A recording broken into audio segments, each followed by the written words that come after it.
Those were the headlines. This is ATN News. Good afternoon, viewers. I'm Riti Prova with news at 5. Prime Minister Sheikh Hasina has said training has been made mandatory for the female workers to go abroad. She said the training decreases the risks of torture and in the host countries. The Prime Minister made the comments while addressing a program at Bangla International Conference Centre in Dhaka on Thursday, marking the International Migrants' Day. At the program, she handed over CIP awards to those who sent highest remittance to the country. The Prime Minister later inaugurated an insurance policy in a bid to safeguard the female workers. Government will provide a major portion of the premium of the insurance policy. She highlighted that the government is providing various facilities to the expatriate Bangladeshis for sending remittance. Sheikh Hasina asked expatriate Bangladeshis to utilize valid channels to send remittance in a bid to avoid cheating. Bangladesh Awami League is all set to stage its 21st National Council at the Sohrawardi Uddan in Dhaka tomorrow. Awami League President and Prime Minister Sheikh Hasina will inaugurate the two-day council through releasing the symbol of peace pigeon at the historic venue, the site of Bangabandhu's landmark 7th March speech and the surrender of Pakistani troops in 1971. The theme of the council is on the way to implement Bangabandhu's dream of Sonar Bangla under Sheikh Hasina's leadership being advanced irresistibly. We are Bangladesh. The main council session will be held on December 21 at Institution of Engineers, drawing over 7,000 councillors from across the country a day after its opening at the Sohrawardi Uddan. Sohrawardi Uddan, the venue of Awami League's 21st Triennial Council, wore a festive look with crowds of onlookers and organisers to witness the preparedness, while in the evening it was illuminated gorgeously and decorated with banners and festoons. Portrait of Bangabandhu and Sheikh Hasina was seen in the area along with some festoons carrying the history and tradition of Awami League as well as the symbols of party's development activities. The main stage of the council was prepared, which is 102 feet in length and 40 feet in width and looks like a boat shipping on River Podda. Portrait of National Memorial will be on the stage and behind the memorial. There will be the portraits of Father of the Nation, Bangabandhu Sheikh Mujibur Rahman, and Awami League President, Prime Minister Sheikh Hasina.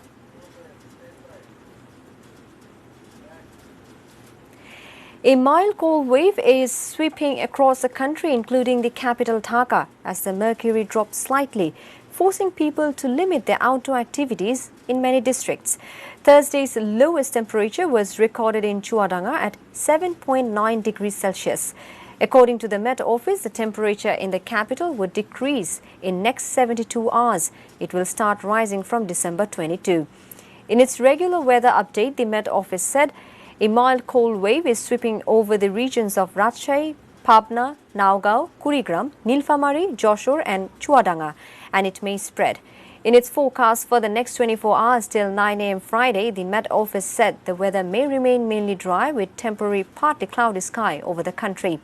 Moderate to thick fog may occur at places over the country during midnight till morning, it said.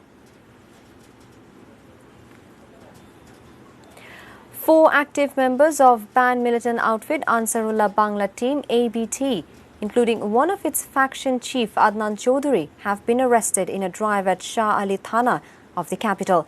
A team of RAB 4 detained the persons in a special drive from the area. At a press briefing at RAB Media Centre in Karan Bazar on Thursday morning, RAB 4 commander Muzammil Haq said many members of militant outfit Harkat-ul-Jihad are joining Ansarullah Bangla team. Arrested Adnan was an active member of the Harkat-ul-Jihad. He had started organizing the group after serving 1-year jail term in 2015. They were being prepared for launching attack on police. Name of other arrested ABT men are Mehdi Hassan Shakil, Abdullah Al-Mamun and Nazmul Hassan. The Golden Jubilee of the 1969 SSC batch of Dinajpur Zilla School was celebrated on Wednesday. A colourful procession with the participation of the former students and their family members was brought out at the beginning of the celebration. The students became emotional to get their friends in touch after a long time. Now their average age is almost 65 years. Each of them recalled their memories at the program. ATN News and ATN Bangla chairman Dr. Mahfuzur Rahman entertained the participants at the auditorium with singing songs. The day-long program ended with the sports cultural events participated by the children of the former students and recalling of memories.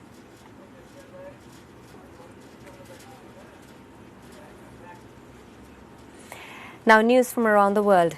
Donald Trump has been impeached as the third U.S. president in the lower house of the U.S. Congress, the House of Representatives. In the next phase, the proposal will be tabled in the upper house Senate. Trump will have to quit if he gets impeached by a two-thirds majority. Noman Mahmoudur Rahman brings you more on Orpon Moitro's report.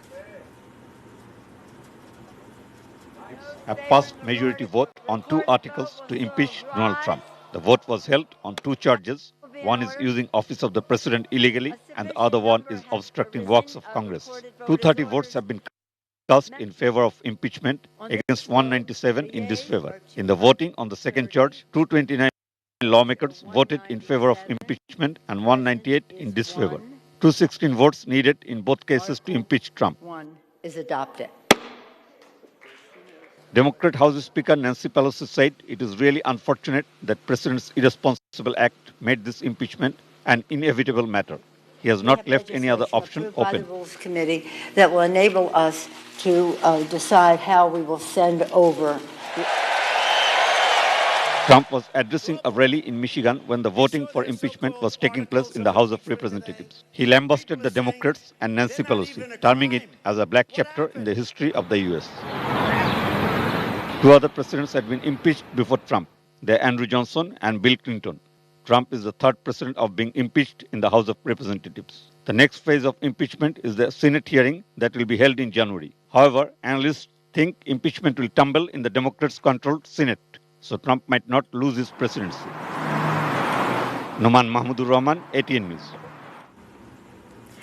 Thousands defied the lockdown declared across India's Uttar Pradesh, parts of Karnataka and Delhi, as people hit the streets across at least 10 states in protest against the centre's new law on citizenship.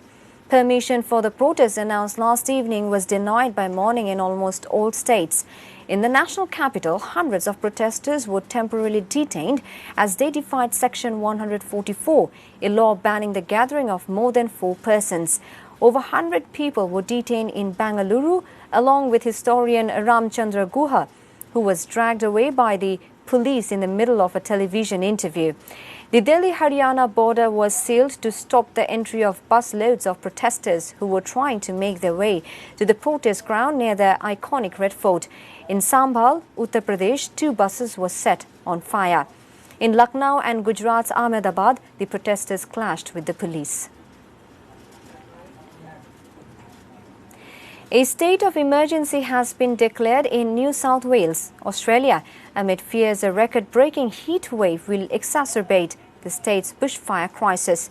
The nation endured its hottest every day on Tuesday, but that record was smashed again on Wednesday, which saw an average maximum of 41.9 degrees Celsius. Tuesday's 40.9 degrees Celsius had eclipsed the previous record of 40.3 degrees Celsius set in 2013. Authorities in New South Wales are currently fighting about 100 fires in a crisis that has lasted months. The authority announced a 7-day state of emergency due to forecasts of worsening conditions.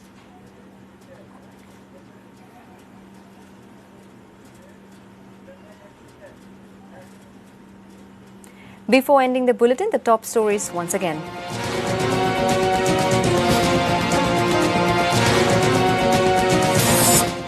Training mandatory for female workers willing to go abroad, says Prime Minister.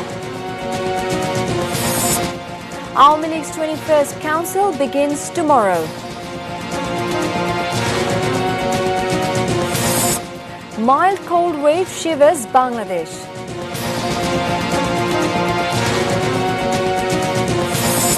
And Donald Trump impeached in historic vote, now faces Senate trial.